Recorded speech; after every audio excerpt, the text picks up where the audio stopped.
السلام علیکم، امید ہے آپ سب خیریت سے ہوں گے۔ میں سب کا ویلکم کرتی ہوں اپنے فرسٹ ولاگ میں۔ آپ کے لیے میں لائی ہوں ایک نیو دھماکے دار ناول۔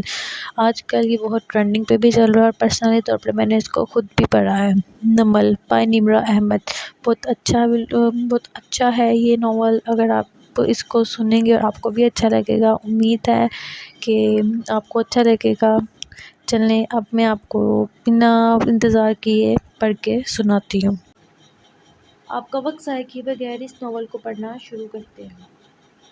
چل اور خدا نے انعام کیا نوح علیہ السلام پر اور ان کے بیٹوں پر، اور ان سے فرمایا آبادر ہوا اور پھیلتے جاؤ اور زمین کو بھر دو، تمہارا خوف اور تمہاری ہیبت ہوگی زمین کے ہر درندے پر، آسمانوں کے ہر پرندے پر، مٹی پہ رینگنے والے ہر شے پر اور سمندر کی تمام مچھلیوں پر۔